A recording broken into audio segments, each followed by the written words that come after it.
During this period of time, all the families would be huddled up together in the houses. So normally they live in different houses. All the families would come together in one house, lock the doors. The men would be sitting there with shotguns. The women would have machetes. And they would hear these guys, these assailants, moving around in the village. One lady told me they were even trying to pull the boards off the side of her house. This assailant was floating off the ground, about a meter off the ground, when he shot him at point blank range. When he shot him, this is always at nighttime, by the way. When he shot him, the guy, from the blast of the shotgun, he was knocked back on his butt. These are the legendary pelacaras, face peelers. It's very much like a cattle mutilation, and this technology, at least to some extent, has been derived from alien technology, from non-human technology. Let me add another level of mystique into this situation. This is Timothy Alberino, and you are watching End Times Productions.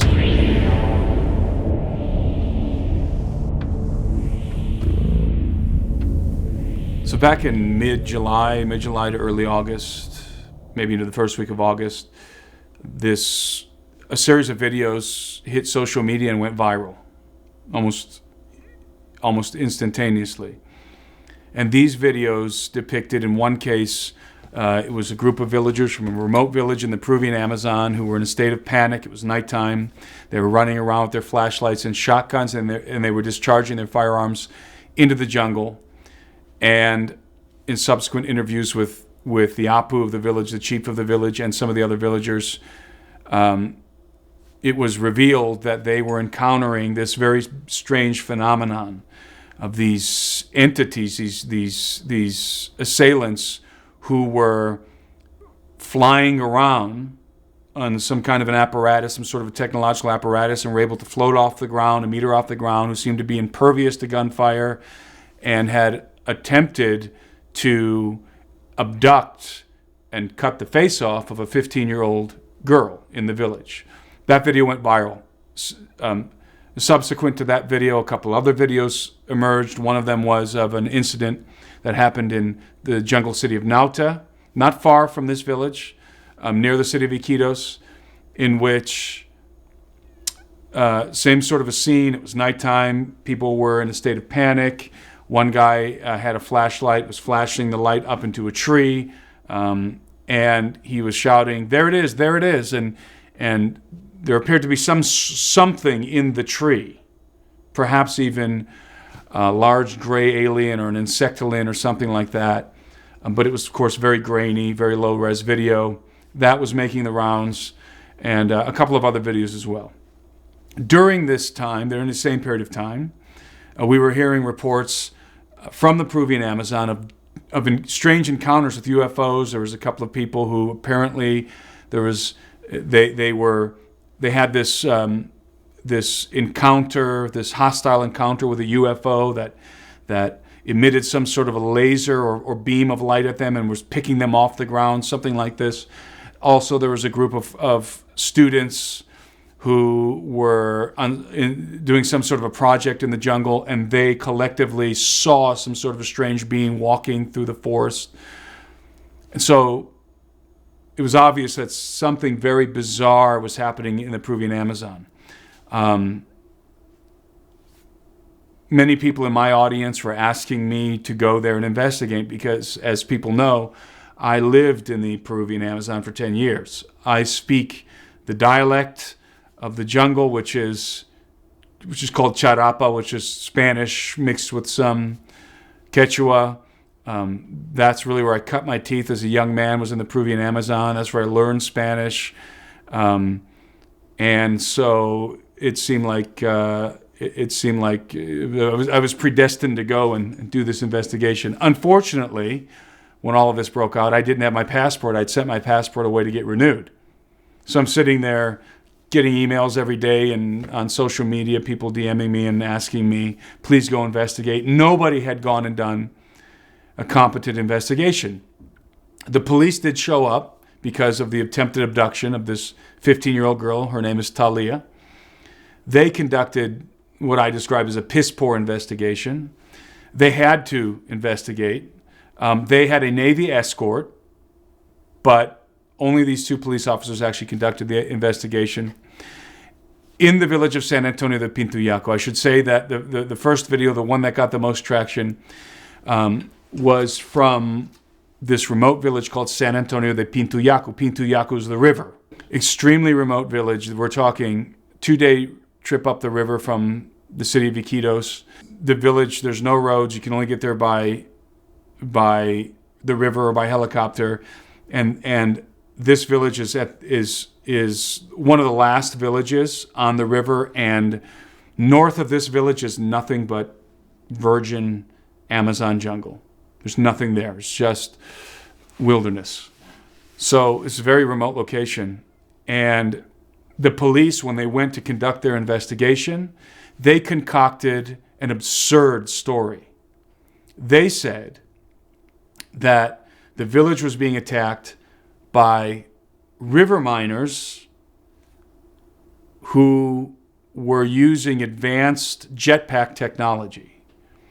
And they were possibly being funded by the cartels. And the objective of these jetpack miners was to drive the villagers off their land so that they can mine in the river around the village. This, by the way, is the Iquitu community. The villagers are members of the Iquitu community, very old community in the jungle, very important community. And so this concoction by these police officers, it became the official narrative. The story was receiving a lot of press in Peru. The Peruvian media was very interested in the story. It was a big mystery. It was being covered in a very serious manner by the Peruvian media. And once the police officers came forward with this concoction, this fabrication, the Peruvian media ran with it. Case closed. It's miners with state-of-the-art jetpacks, and the American media ran with that story. News Nation brought on, I don't remember the guy's name, brought this guy on who was like, oh, it was just miners with jetpacks, mystery solved, case closed. And it was absurd. I had lived in the Amazon. I knew that this was absurd. Ultimately, I decided to mount an expedition after receiving my passport. So I chartered a riverboat, and I decided to, after making contact with the villagers, I decided to also provision the village with food and medical supplies and strategic technology, because I learned from the villagers that since these incursions have been happening by these strange assailants, they've been living in a state of terror. They haven't been going out to their, what's called their chakras, their little farms around the village, because they were afraid that they were going to be assaulted. And so the village was in dire need of supplies. So I determined that if I was going to go and do this investigation, I wanted to make sure that I provisioned them as well. I want to thank the guys from Conduit Church, Pastor Darren Tyler, my friend Jamie Brandenburg, and this group of guys from Conduit Church in Tennessee who helped me fund the expedition. They co-funded the expedition with me. It wasn't cheap to charter a riverboat and supply the village, and to buy the technology that we wanted to supply them with as well. I purchased high-powered flashlights, radios, a thermal binocular, and night vision goggles. And the reason why I decided to equip the villagers with this technology is because they were nightly the men of the village were patrolling the village because of this threat, because of these incursions that were happening. And I knew they needed technology. All they had was very low-quality flashlights. They were experiencing these incursions into their village by these strange assailants, and it was happening for a period of a month, and the villagers were in a state of heightened vigilance, and as I said, there was an attempted abduction on one of the girls in the village, and And they were confronting these guys face to face, shooting at them. Oh, this was physical confrontation. This was an aggressive confrontation with physical beings. They were shooting them with their shotguns. I was fortunate that my colleague Doug Thornton decided to go with me. Doug is an ex-infantry Marine and DHS rapid response operator. And so Doug helped me choose the equipment that I purchased for these villagers, equipment that would help them on their patrols. By the way, the night vision goggles that I bought for them have recording capabilities. So after getting all of the provisions and organizing the expedition, Doug and I set out on the 23rd of October to Iquitos, Peru. That's the nearest city. Iquitos, you can only get there either by the river or so by boat or by airplane. There's no roads that go into Iquitos. Iquitos itself is very remote, one of the most remote cities on Earth. And then from Iquitos, you have to go up the river. You have to go up the river Nanay and then transition to the river Pintuyaku, go up the river Pintuyaku. It's a 2-day journey into the jungle to get to San Antonio de Pintoyaku. We made the journey. It was quite an adventure. And when we got to the village, we were met at the village by a small army of villagers with shotguns. I should say that I mentioned I had made contact with the village. I had an official invitation to come and do the investigation from the chief, the Apu. They call him the Apu in the jungle. The chief's called the Apu of the village. Jairo Reategi is his name. And the elders of the village formally invited me to come investigate. So when I got to the village, by the way, the Apu accompanied me up the river. So he went on the boat with me with a couple of guys from the village, including a young man named Christian, who was the one who filmed the incident that went viral. So those guys went up the river with me on my riverboat, and I brought all the provisions and the technology with me on the boat. I was met at the village at the shore of the village by the men of the village with their shotguns. And I also brought, by the way, 2 active duty jungle survival Navy operators with me, Peruvian Navy guys with me as security. And so I had this small team of guys, and they received me and my team with great affection. And I gave a speech in the village. And by the way, I made a video about all this. It's on my YouTube channel. And they even did like a traditional Iquitu dance for us, where the villagers were dressed up in their traditional garb, and they came out and they did a dance for us, and they gave me a bowl of masato to drink, and this is all very customary in the jungle, very formal sort of a thing. And so after being received so graciously by the Iquitu people, we began our investigation in earnest. And what we discovered was shocking. We began to go around the village, and I began to interview the men and women who have been encountering these assailants. And they described to me what had been happening in great detail. So I will give you a summary of what they told me. What they told me is that the village, in the months prior to my visit, had been experiencing a period of time in which continual, almost nightly incursions were being made into the village by very strange assailants. These assailants were dressed in black, head to foot, in black armored bodysuits. They wore helmets that were elongated in the back. The helmets had yellow tinted eye lenses, almond-shaped yellow tinted eye lenses. They had some sort of body armor on. It was metallic. One individual swore to me that he shot one of these guys, and this individual was wearing silver body armor. And the villagers told me when they would shoot at these guys point blank range, 16 gauge shotguns, usually birdshot. Sometimes they would modify the pellets to make larger slugs. They would literally hear the rounds, the birdshot bouncing off of the armor, of the metallic armor, dinging off of the metallic armor. So these guys were wearing state-of-the-art body armor. They were exceptionally tall, at least 6 foot. Most guys had them between 6.5 to 7.5 feet tall. Some of the people in the village even described them as being 8 feet tall. That might be an exaggeration.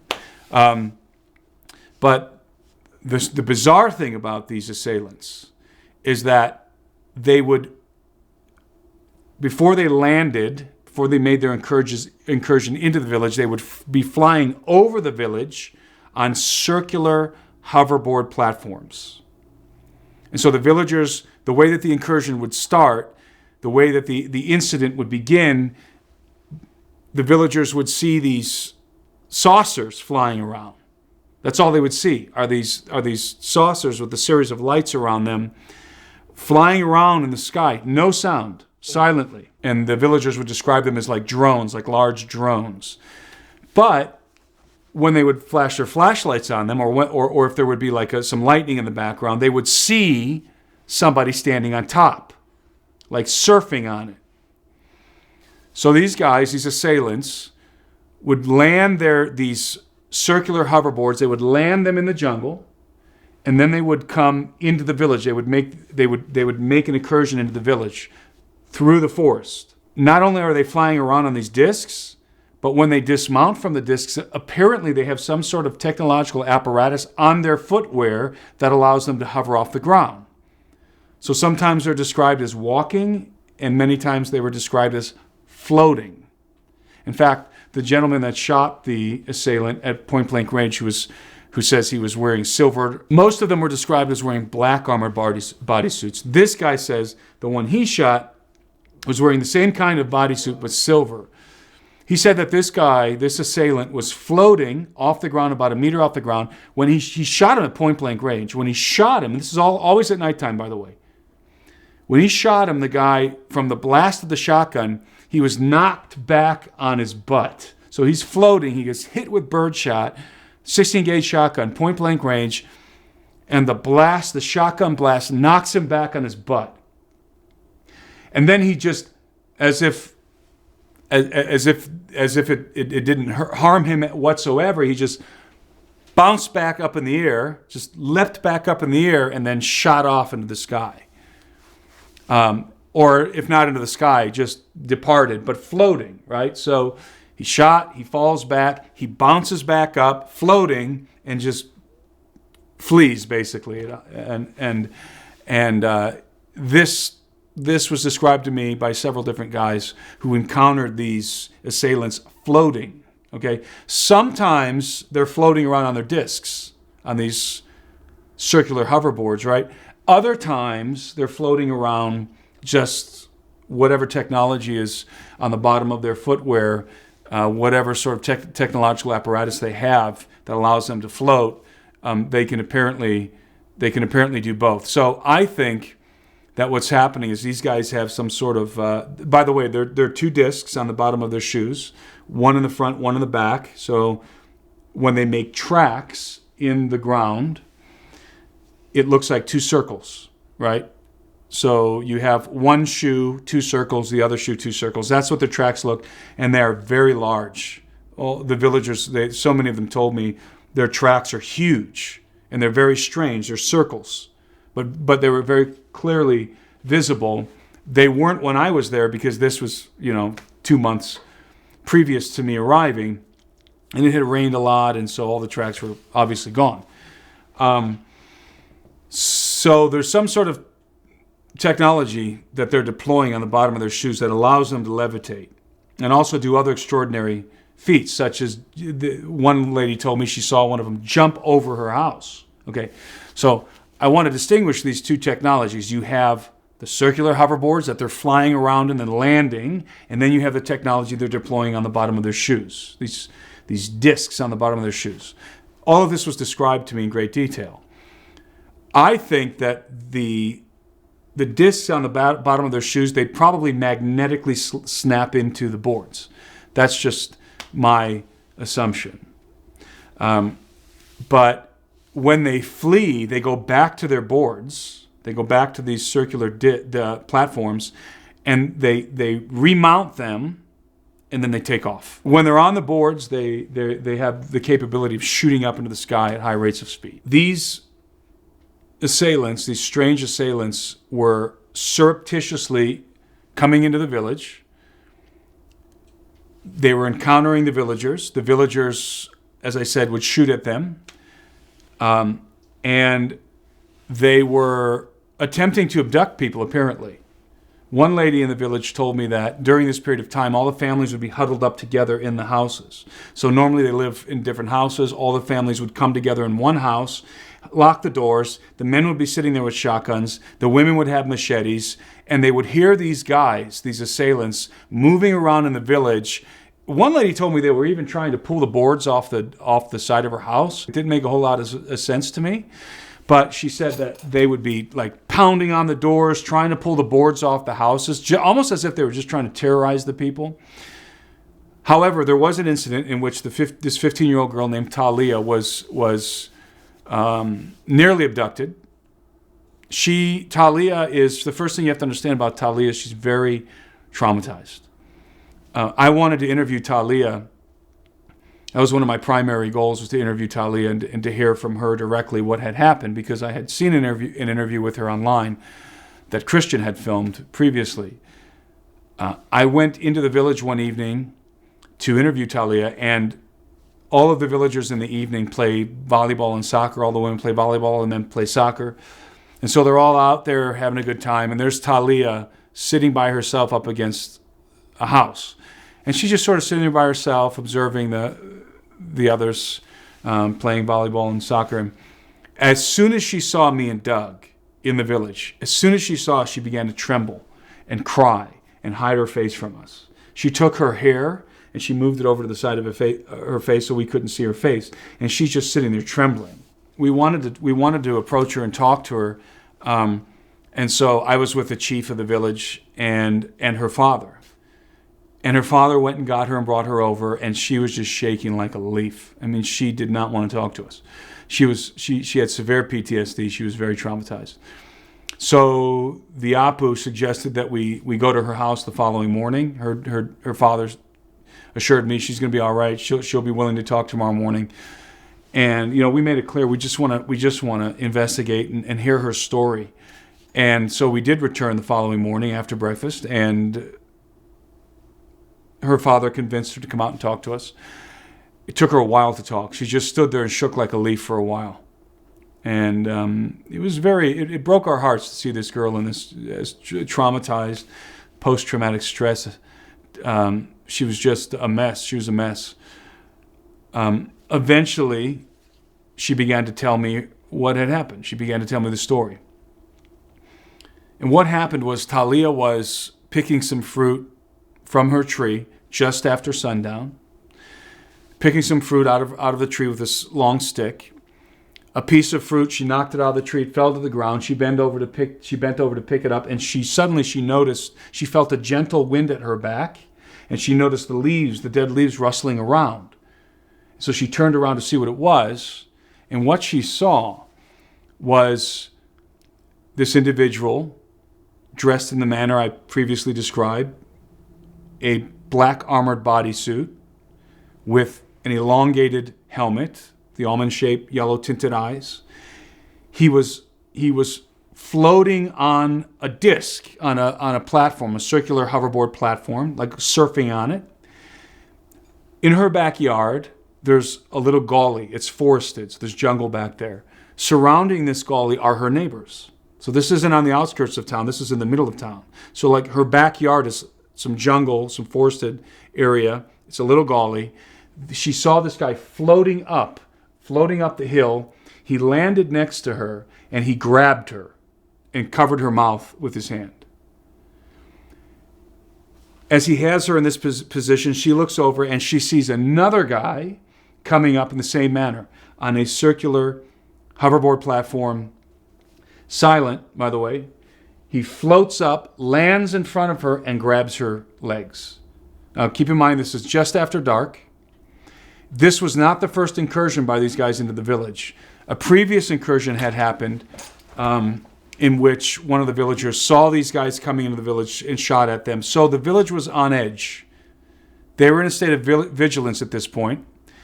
The men are, after dark, sitting on their porches with their shotguns and flashlights. Okay, so that's the context of this particular encounter. Now, these assailants, they have Talia in their arms. One's got her legs. One has her from behind with his hand over her mouth. They lift off into the air on their platforms, and they carry her behind a thatch roof chicken coop that's in that gully in the backyard. When they get her over there, they proceed to take out this powder and this liquid, this cream, and they mix it together. They take a nasal syringe and they suck it up and they shoot it up her nose. This is obviously some kind of narcotic sedative that puts her into a more manageable state, makes her very docile, and kind of puts her out of it a little bit. Although she's still conscious, she's sort of coming in and out because of whatever this narcotic is that they shot up her nose, the sedative. After they do that, they proceed to mix a different cream. They take out a larger, almost like she described it as like a large toothpaste container, and they smear it all over her face. And as soon as they apply this cream to her face, she said her face went numb and began to swell up. Now, what's unique about Talia's testimony, she had this very close encounter with these assailants. She told me that she heard them speaking. She describes them as the one is the gringo and the other is the Peruvian. The reason why she calls them this is because the taller one, who was taller than me, was speaking broken Spanish, Spanish with a gringo accent. The other one, who was a little bit shorter, was speaking typical Peruvian Spanish, according to her. She said that when the guy that had her from behind, she calls him the gringo, when he was smearing the cream on her face, the other guy said to him, "Be careful, don't put too much on her face, you're going to ruin the flesh." That's what she said. And I asked her about that later, like, what does she mean? What does she think they meant by that? And she said that what they meant was that it was going to make it difficult, if they put too much cream on, it was going to make it difficult to separate the skin of the face from the tissue beneath, from the flesh beneath. That's what she told me. So after they put this cream on her face that numbed her face, swelled it up, they took out a small device, which Doug and I believe is a laser scalpel, the way that it was described to us, and they proceeded to cut to make an incision. They made 2 incisions under her jawline because she, at this moment, she began to really struggle hard, right? Like almost like a last-ditch effort to break free. She's struggling, and she manages to get her arm up, and she starts to push the helmet up of the guy that's holding her from behind, the gringo. She's pushing his helmet up, and he obviously doesn't want her to see his face, so he starts to struggle with her, and the guy in front of her, the Peruvian face peeler, let's call him, slaps her in the face. And when he slaps her in the face, they momentarily lose control of her, they drop her, and she's able to scream. So she lets out this blood-curdling scream. Now, as I said earlier, the village is already in a state of vigilance. So when she screams, her brother and her father are sitting on the porch with their flashlight. Her neighbors are sitting on their porches, right? So they instantly come running. In a matter of seconds, they're on the scene. Now, Talia says that after she screamed, the Peruvian face peeler started to take off on his hoverboard. And he yelled back to the gringo, who was still struggling with her, "Let her go. We need to go. Let's go." And he responded, "No, we can't just leave her here." This is what she says she heard. He proceeds to grab her by her hair and drag her. Now, he's floating on his hoverboard, and he's dragging her by the hair. And this is the last thing she remembers. I think she just went unconscious after this. He dragged her up the hill. And apparently he was going to try and take off with her. I don't know. But this is the state that the neighbors found her in. So when the neighbors are on the scene, suddenly they're on the scene, they've got their flashlights, they see Talia lying on the ground, bloodied from the incision, and 2 assailants dressed in black, and these guys are like surfing on their circular hoverboards. And the villagers have the flashlights. There's a group of guys that are now standing around. They got their flashlights right on these dudes. And these guys are sort of in a state of panic now because they got to get out of here. And they maneuver over to an area where the vegetation is open above them. And they shoot up into the air. While everybody's watching. These villagers are standing around. These guys are standing around with their flashlights on them. So Talia's brother runs over to her, picks her up, brings her into the house, and they begin to administer first aid. And she's out of it. She's unconscious at this point. There's videos of her on YouTube. I have a video of her on my YouTube channel. All of this is in the video. My interview with Talia is in that video on my YouTube channel, which is just my name, Timothy Alberino. So you'll see we went in with GoPros. We recorded much of what I'm saying. We recorded the interviews. We recorded the village receiving us, even the dance, the Ikitu traditional dance and all of that. So Talia's story was very harrowing. As I said, she was very distraught, very traumatized. She's the only one who described these guys speaking at all. Now, having said that, because she's so traumatized and because they shot narcotics up her nose, I'm not 100% convinced that she actually heard them speaking. A couple of things are possible here. There's really 3 possibilities. A, she did hear them speaking, and if in fact she did, and one was speaking broken Spanish and the other fluent Spanish, we're dealing with human beings, or perhaps something a little more interesting. But we're dealing with human beings, some sort of human, perhaps human hybrid. Who knows? That's rank speculation. Probably dealing with human beings. That's one possibility. And I would say it's the strongest possibility. However, she may have been hearing these voices telepathically, not audibly. That's another possibility. And then there's a third possibility, and that is that she did not actually hear the voices. She confabulated the voices. Remember, she's under the influence of some sort of a narcotic here, and she's very traumatized. So her brain may be filling in the gaps of the events that she can't recall. And so she's confabulating voices when in fact they weren't speaking. Why do I say that? Because out of everybody I talked to, she's the only one who heard them speaking. The guys that shot these assailants point blank range, the assailants didn't even scream or yell out when they were hit. They weren't communicating on radios or anything like that. They never said anything. So Talia's encounter, albeit she had the most direct close encounter, right, with these assailants, it is an anomaly in that she heard these guys speaking. Her father took her to a medical post in a different village down the river where they had a better facility. They treated her wounds and they diagnosed her with severe PTSD. Wow. He showed me the paperwork and they suggested that they take her to a psychiatrist in Iquitos, which I facilitated that to happen. So during this period of time, there was a young man who was discovered in one of the villages or near one of the villages in a very gruesome condition. 2/3 of his face were gone. And it appears, if you watch the video, again, this video is on my YouTube channel. Doug and I did an analysis of this before we went down there. I just jumped on the phone with Doug and said, hey, have you seen this? And we started talking. And I said, hey, let's turn the cameras on and record a Zoom video here. And we just sort of analyzed these videos that were coming out of the jungle, that were coming out of San Antonio de Pintoyaku and Nauta, some of the other ones. And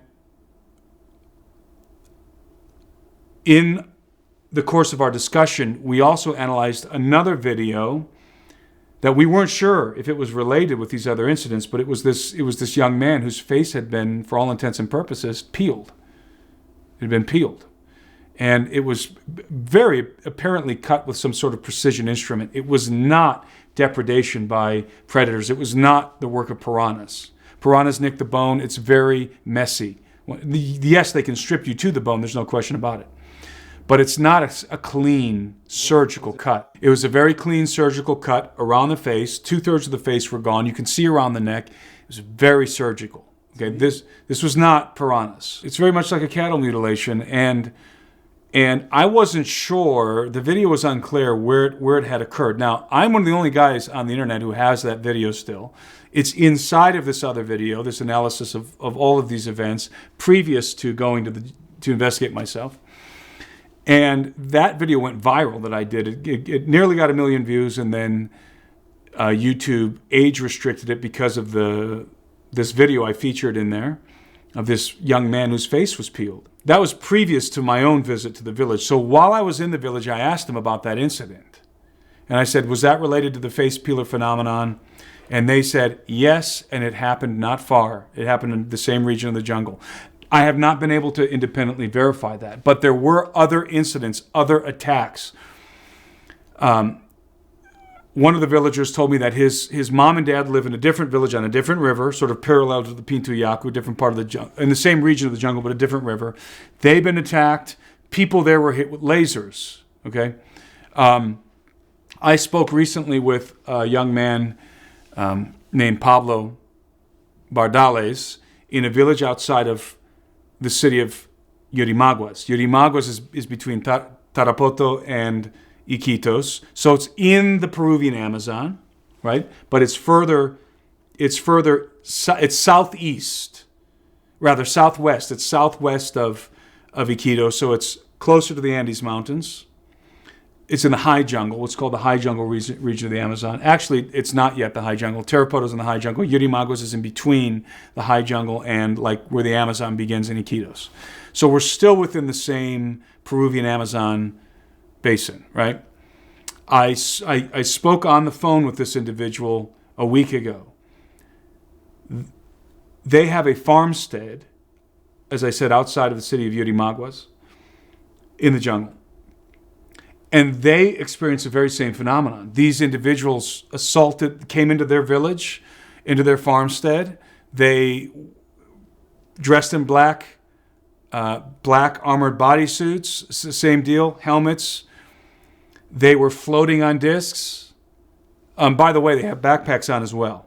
But they seem to be hard shell backpacks, and we hypothesize that those are battery packs, or perhaps small reactors. Probably the fuel source for this propulsion technology on their shoes and also the discs.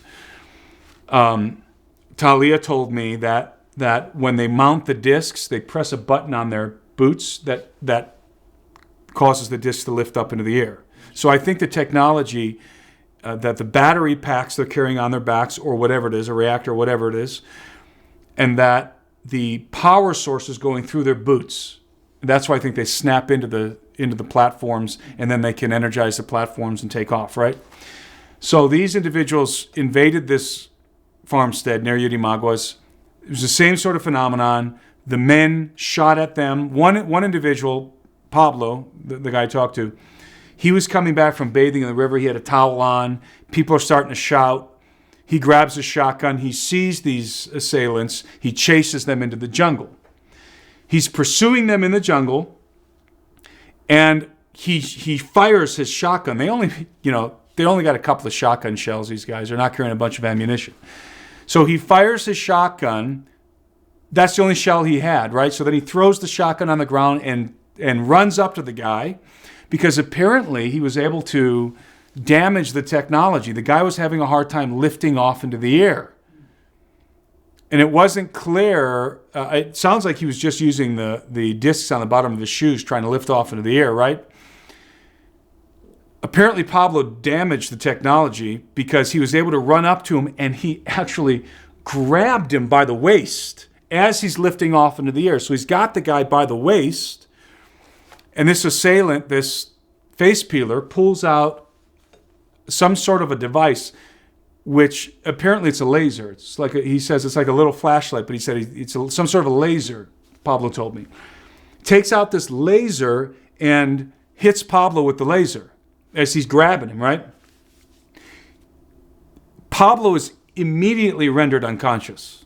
As soon as he's hit with the laser, he drops to the ground, unconscious.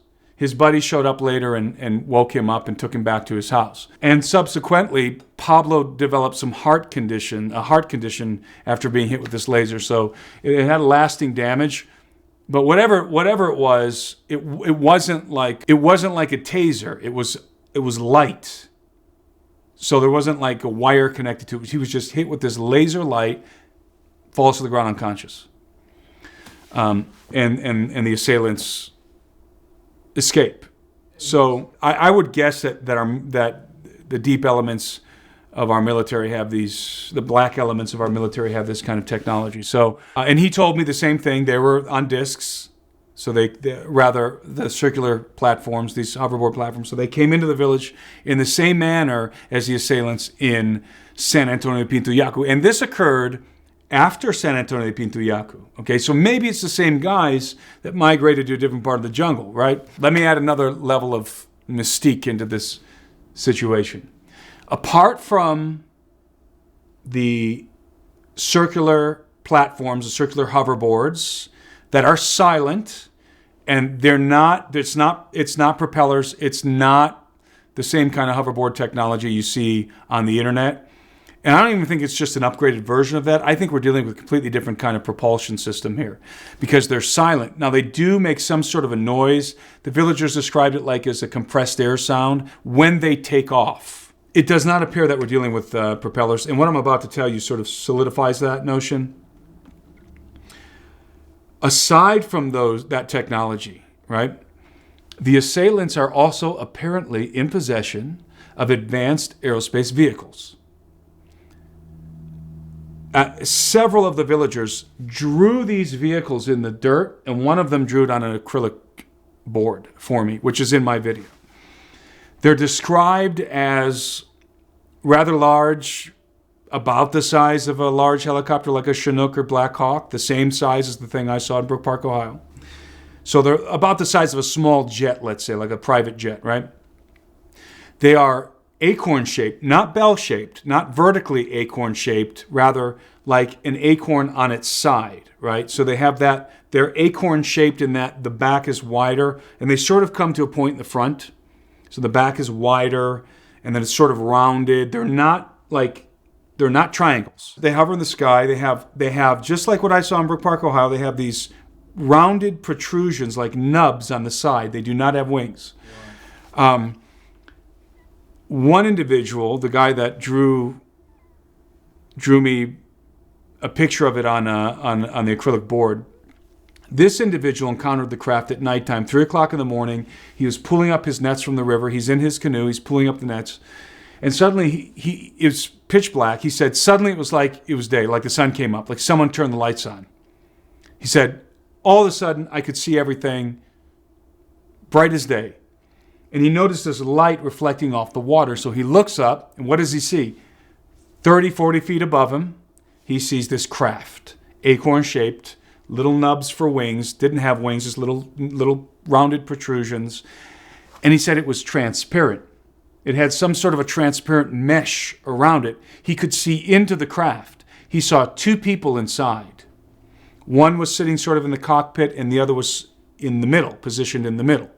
But he could see them. He's looking straight up at it. So the diagram he draws me is from his perspective in the canoe looking directly up at it. It had a light flashing down at him. He said that he watched as these little nubs on the side, they opened up. So they opened up and they deployed a series of rapidly blinking lights as if it was scanning. And it was there for an extended period of time. And he got a really good look at this thing. He described it to me in great detail, drew it on the acrylic board. And then he said the lights folded back in and it began to move away. And when it did that, it made a humming sound, like a low resonance hum. Other than that, it was totally silent. And it was capable of hovering there without any visible propulsion system. I asked him, I said, did it have any propulsion? He said, no, there were no propellers, there were no engines, there was no sound until it began to move. Now, it's important to understand that the village of San Antonio de Pintoyaku has a government communications outpost. The provincial government established a communications outpost there because this is in the middle of nowhere. It's one of the last villages, and it's just a vast wilderness, right, north of this village. The Amazon jungle just goes on. It goes all up to Ecuador and Colombia, and it's uninhabited jungle, Amazon jungle. So because they have a communications outpost, they have a building called the Tambo, and it's this sort of big meeting building. The provincial government owns it, but the villagers they can use it, right? And this building has internet, satellite uplink for internet, right? So why am I saying that? Because all these villagers, they watch movies on their phones. They go to the Tambo, they sit there, and they're on social media, they watch movies. These are not ignorant people. They know what airplanes are, they know what helicopters are. The military helicopters sometimes will come and fly around the area because they're looking for drug traffickers, they're looking for illegal lumberjacks and so forth. These are civilized villagers, right? They're, maybe 20 years ago, 30 years ago, they were still wearing their grass skirts and blowguns and stuff like that, but maybe 50 years ago. But today, these are very intelligent people. They watch the same movies you and I watch. They watch the Marvel movies. They're very well versed in pop culture. So they know about helicopters and propulsion and jet engines. These aren't stupid people. They're very much aware of the modern world, okay? And the reason why I say that is because you have to understand that when these people are telling me about these advanced aerospace vehicles that they've encountered hovering, many of the villagers have encountered these things, hovering above their village silently. They know it's not a helicopter. They know it's not an airplane. Okay, they don't know what it is, but they know enough to know that it's not that. No propellers, no propulsion system, no noise until they move away, and then they make that low frequency hum. Okay, so we're dealing with some sort of unconventional propulsion system, perhaps reverse engineered alien technology, perhaps at the very least it's unconventional, unacknowledged technology that somebody somewhere out there is in possession of. That's important to understand within the context of these assailants, because the discs, the hoverboard platforms seem to be deploying some sort of anti-grav technology, anti-gravitic, or at least electromagnetic or electrogravitic technology that is way beyond the propellered hoverboards that people can pull up on YouTube. We have some remarkable propeller hoverboard technology now that you can move at high rates of speed. They're very state-of-the-art, but they make a lot of noise, number one. And number two, it doesn't explain all the other technological stuff involved in these encounters that really are indicating a higher level of technology, a different kind of unconventional technology in play here. So, what are we dealing with here? Who are these assailants? Number one, let's keep in mind that nobody saw their faces. Even Talia, who was lifting up the mask, did not lift it up far enough to see the face. Nobody has seen the faces of these assailants. The only one who's heard them speak is Talia. They did attempt to cut her face off. So it's important to establish that the villagers believe that these are the legendary pelacaras, face peelers. The pelacara phenomenon is decades old, all right? It's not ancient, but it definitely goes back to the 80s, at least. And I don't believe it goes further than the 80s. I believe it began in the 80s. Pelacara means face peeler. The jungle, the Amazon jungle, has always been a hotspot for UFO activity, always. The pelacara, the legend of the pelacaras, as I said, probably goes back to the 80s, mid-80s. And I heard about it when I lived in the jungle. So it's like the boogeyman, right? Be careful, don't go out in the jungle alone at night because the face peeler might get you. Who are the face peelers? According to the indigenous communities, the face peelers are one of two things, and you hear these two views 50-50 from the villagers. They're either A, gringos with advanced technology, that's what they'll tell you, the villagers, or B, they're non-humans, they're extraterrestrial or some non-human faction. Okay? Some of the villagers think there might be a mix of the two things going on. There's no consensus. Some believe they're nefarious human beings with advanced technology. Some believe they're extraterrestrial. They're absolutely real. There's no question about that. So this is a phenomenon that's been going on for some decades. So the villagers, if you went to San Antonio de Pintoyaku and you said, what's been happening? Who has been assaulting you? They will tell you, pelacaras. Pistaco is another word that they use for them. Pelacaras have been attacking us. The face peelers have been attacking us. Okay. So, and I think, I mean, you can't argue with that analysis because they did indeed try to apparently cut the face off of Talia, this 15-year-old girl. So, who are the face peelers? There's a series of possibilities here. First of all, nobody knows. I don't know. The villagers don't know. They are perhaps human beings, nefarious human beings with advanced technology. I can tell you something for sure, okay? I can tell you this for sure. They're not river miners with jetpacks. That I can guarantee you they're not river miners with jetpacks. The villagers were offended by that concocted, fabricated story that those police officers came away with after doing their investigation and that the media ran with. They're offended by the notion that what they're experiencing can be explained by river miners with jetpacks. That's off the table. That's not what's happening. And we also know that these individuals are not, these assailants are not trying to drive them off their land. I'll tell you why in a minute.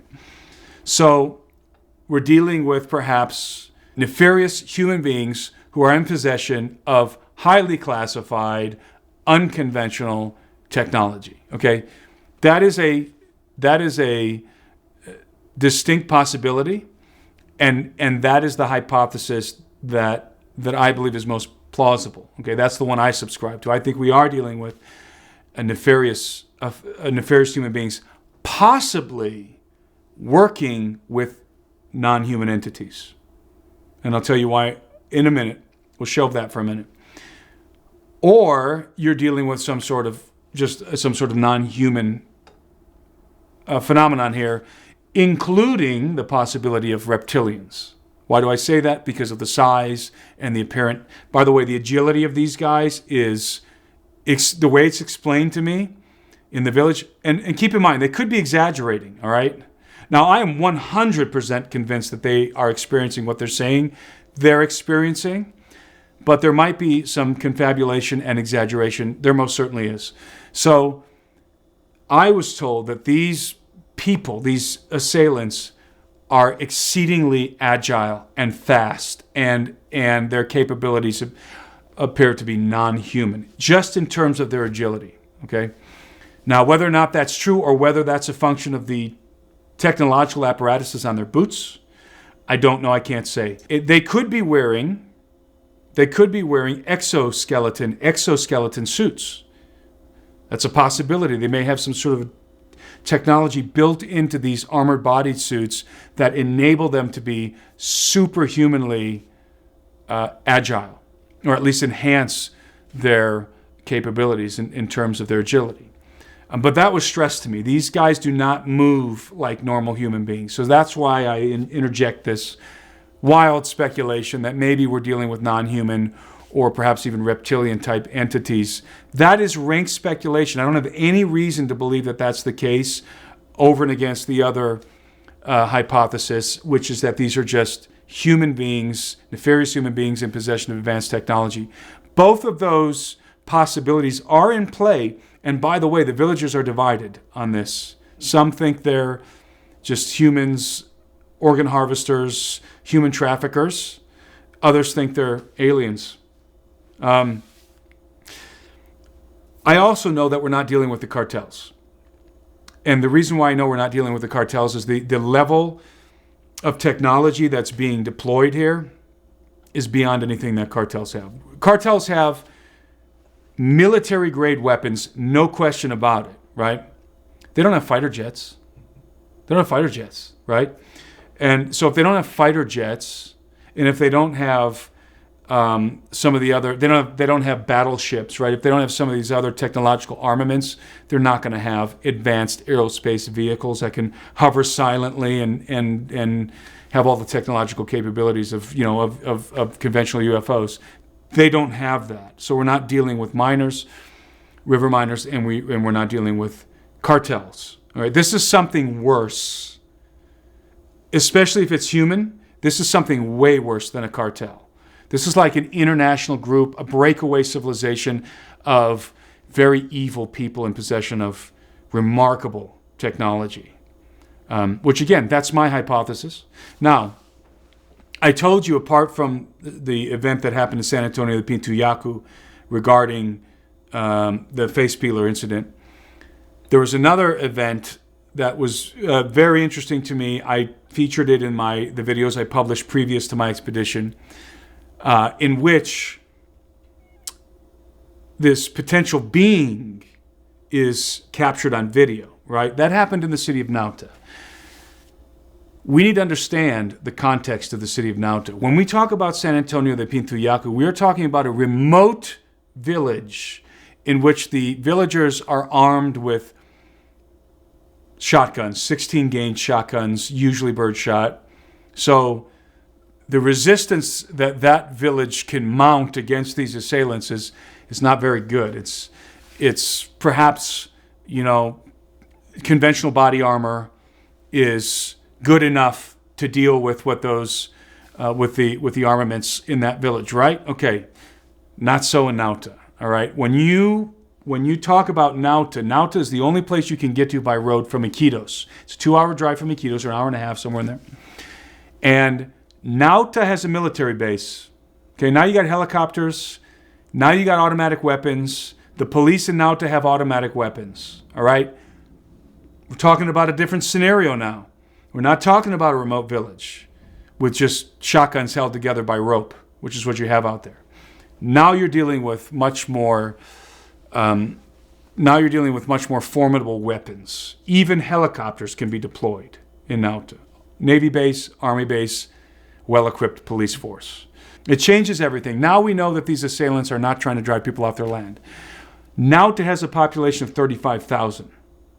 There are 35,000 inhabitants in Nauta. Nobody's going to drive those people off the land. All right? So we can now remove that from the equation.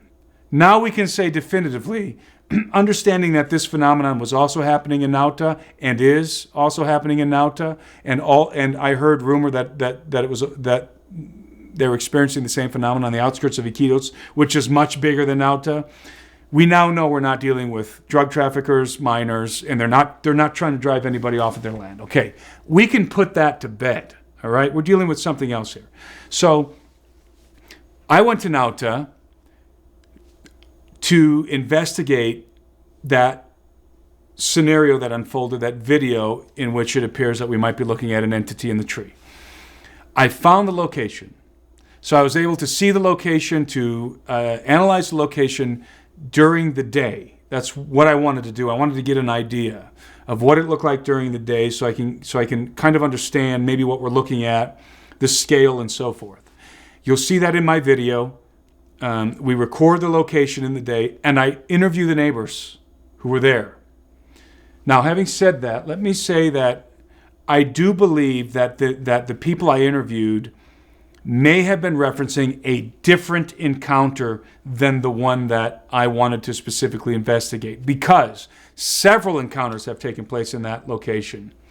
The one that the neighbor saw, it was the right spot. I was there. No, you'll see it in the video. No question about it. I found it. All right. How did you find it? We were able to, when we got to Nauta, we spoke with some people who were familiar with the video and put us in the general area, and then we sort of just walked around until we found it. We saw it. And then I talked to the neighbors, and they confirmed that this was, in fact, we showed them the video. The witnesses that I spoke to, who live right there, what they saw, the way that this incident began was they saw a saucer, a flying disc hovering above this tree, this large aguaje tree, which is kind of back in the background. See, in the video, because it's nighttime, you can't get an idea of perspective.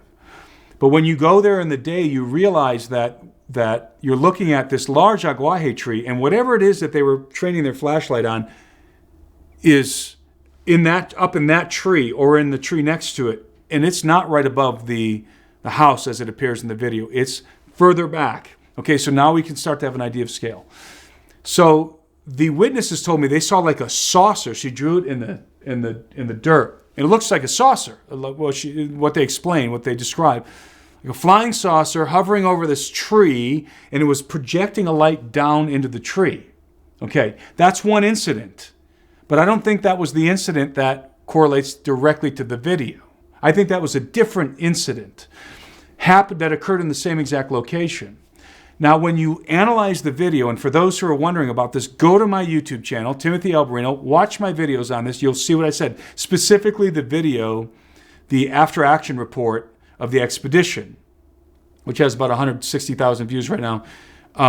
You will see the videos in question here. You'll understand what I'm saying. So I was able to deduce right away, based on being able to calculate the distance of this tree from the rooftop in this video, I was able to deduce that if in fact what we're looking at in this video is an entity, it's very large. It would have had to have been very. We're talking about 7.5 to 9 foot tall, with a huge head. Now, for those of you who are wondering what this video depicted, it appears that we're looking at an entity that has that typical gray alien type, elongated, large, almond-shaped black eyes, more like a mantis or mantoid or insectoid type being. Looks like more like a praying mantis. And you can even see in the video, it appears that this thing is moving its head side to side, and you can see the glare off of its eyes, the eye shine from the flashlight. Maybe it's just artifacts in the video. Maybe it's just because it's super low res and it's reflections of the light off the. I don't know. I'm not saying that it is an entity. I'm saying it might be. And but based on my analysis of the location during the day, it would have to be exceedingly large. Again, 7.5 to 9 foot tall. The head would have had to have been like that big. Okay, we're talking about a massive entity, if indeed it is a creature. The neighbors told me they didn't see what I apparently see in the video. In fact, when I showed them the video, unquestionably in the same location, when I showed them the video, it was like they were seeing it for the first time. Like, what's that? Right? What they saw was very clearly a craft, a disc that was hovering over that tree, projecting a light down. So I think we're dealing with two different incidents. The neighbors I spoke with didn't see the incident, the one I was referring to. Maybe that's the case. Okay, I was certainly in the right place, and certainly something had happened there on multiple occasions. And according to the neighbors, they saw a flying disc. Now, what's really interesting about this is that the particular woman I was talking to, I talked to a bunch of them, but the woman who lives across the street, she said that after they saw this disc and this light projecting, another one of her neighbors came walking down the street. He had a shotgun with him, and she had heard that same night gunshots ringing out in the air. That night, she heard gunshots on the outskirts of town. So when he came walking with his gun, she asked him, "Hey, were you out there? Were you patrolling? Did you hear the gunshots?" And he said, "Yeah, I was one of the ones firing the guns." She said, "Well, what happened?" Guess what happened? They were encountering assailants, dressed in black armored bodysuits, floating around, flying around on these circular hoverboard platforms, the exact same phenomenon that had occurred 2 days up the river in San Antonio de Pintoyaku. Same phenomenon, same dudes. But now we got this added element of a disc, a flying disc, your typical saucer, right? Flying saucer, and a potential mantis, insectoid type creature. Huge, okay?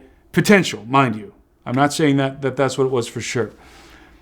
So, and we have to remember, this is now not taking place in some remote village. This is now taking place in a city, jungle city, 35,000 inhabitants. Police have automatic weapons. The military has automatic weapons. They can deploy helicopters. Okay? That's the context of this encounter. And it happened multiple times. Not far from Nauta, there was a big story that broke in Nauta before I got there. It was of this young boy who was in the hospital who almost died. This boy had the same kind of lacerations as Talia, except they were way worse on both sides. They looked like gills were cut into the side of his neck. You can see it in a video on my YouTube channel. The flesh is hanging there, bleeding profusely. That boy almost died. He's about 16 years old, maybe 14 years old, somewhere in there, maybe 15 like Talia. He was rushed to the hospital, and thank God they were able to give him some blood and sew him up and save his life. It's very graphic, okay? I actually tweeted that video. And according to the inhabitants of Nauta, he was attacked by a pelacara, by a face peeler. And the boy apparently described the same kind of assailants as Talia and San Antonio. Flying on the hoverboards, dressed in black, the whole deal, right? And they cut him open like a fish, and apparently he was rescued, and something happened to disrupt the attempted abduction. And now we have to contemplate, all right, are they actually the face peelers, or are they mimicking face peelers? Because something very strange is going on here. You have these attempted peelings of the face that do not succeed for whatever reason. It seems like these guys are pretty incompetent at peeling faces, right? I get the sense that that's not actually what they're there to do. That they're perhaps they're using the face peeler phenomenon as cover for some other nefarious operation that's going on in the Amazon. So they want the focus to be on the legend and not on what's actually taking place. You see what I'm saying? So it's like a cover operation. I don't know that that's true, but I suspect that may be true, because if they were really there to peel faces, man, they'd be peeling faces and getting away without their victims, at least in 2 occasions, being found, with the unsuccessful attempt and basically being caught in the red-handed as they're attempting to cut these faces off. So that doesn't seem very plausible to me that these guys have only made a few attempts. They've been caught a couple of times. That doesn't seem very plausible. With all the technology they have, certainly they have night vision goggles. By the way, they can render these guys in unconscious, remember, with these lasers. So why?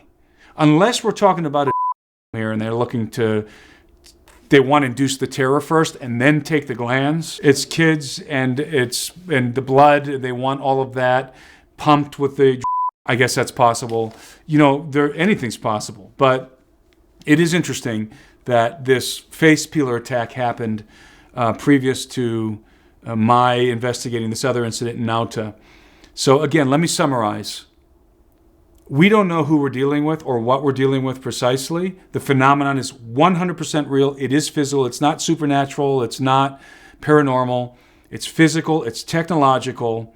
I'm leaning towards nefarious human beings with advanced technology. I'm not ruling out non-human involvement. Could be a mix of both. They're definitely, at least ostensibly, they're cutting faces, peeling faces, and they also have advanced aerospace vehicles. So all of that is true. Okay, all of that is in the mix of whatever the heck is going on. All of that must be contemplated when thinking about what's been unfolding in the Peruvian Amazon. It is ongoing, by the way. Other incidents have happened around Tarapoto. I have land in the jungle in Tarapoto, so this is like close to home to me. Tarapoto is a second home for me and my family. So that's one of the motivations I had in investigating this phenomenon. I have 20 acres up against the Rainforest Reserve outside of Tarapoto, Peru. So for all I know, these guys have been flying around my land. So it's kind of personal for me. because we're dealing with advanced technology, there's some crossover here for sure into the realm of ufology, because if it is human beings with advanced technology, I would posit that this technology, at least to some extent, has been derived from alien technology, from non-human technology. So there is certainly crossover here with traditional ufology, but this could be something more. This could be something more nefarious than anything else we've ever encountered in ufology. In an alien abduction, the Greys are using the wombs of our females to progenerate their hybrid offspring, which is nefarious. They're abducting people against their will, subjecting them to all kinds of invasive procedures.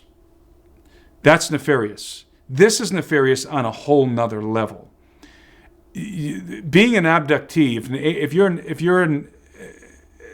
abductee, an alien abductee, they're going to put you back, right? And your life is going to progress relatively undisturbed, despite the fact that you're an abductee. This face peeler phenomenon is much more hostile.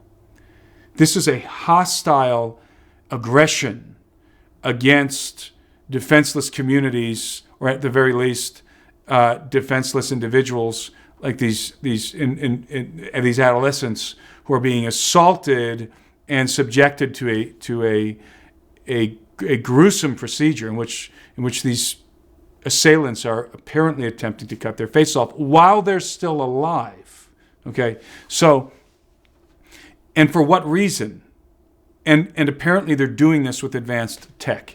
This scenario meshes very well with the story that was told by the whistleblower that Dr. Greer brought forth in the last couple of years. I believe his name is Michael Herrera, who discusses that incident in Indonesia with the flying disc that he encountered, and it was paramilitary, obviously being conducted by human beings who were in possession of advanced technology. That's the vein that this falls into, from my perspective, and it's exceedingly disturbing to imagine a group of human beings who are in possession of advanced technology and not using it for the betterment of mankind. Rather, they're going around and basically harvesting human beings for organs, taking their faces, maybe because of the glands in the who knows. That is like the worst possible scenario, and it appears to be the one that's unfolding here. So this is almost like a whole nother level of mystery on top of what we already know in the realm of ufology. This is much darker and sinister than anything else I've ever encountered, and it is, as I said, it's ongoing. This isn't something that happened 20 years ago. This is something that's ongoing in the Peruvian Amazon. So that's why I'm so intensely interested in, and I think the public at large is so intensely interested in this, because it's ongoing and because it has these very disturbing components to it that once again seem to be indicating, at least to some extent, human involvement. It's not already available by the time this is published on Amazon and elsewhere. You can find all the videos that I've been referencing here on my YouTube channel, including the after action report of my expedition, which was filmed. So go to Timothy Alberino, my YouTube channel, Timothy Alberino. You can follow me on Instagram and Twitter, X. My handle is the same, at Timothy Alberino, no dashes, no spaces, no underscores, just Timothy Alberino. And I'm constantly publishing new stuff. I've got some new adventures coming, a bunch of events coming, so people can track with me there. Also, you can sign up for my mailing list on timothyalberino.com.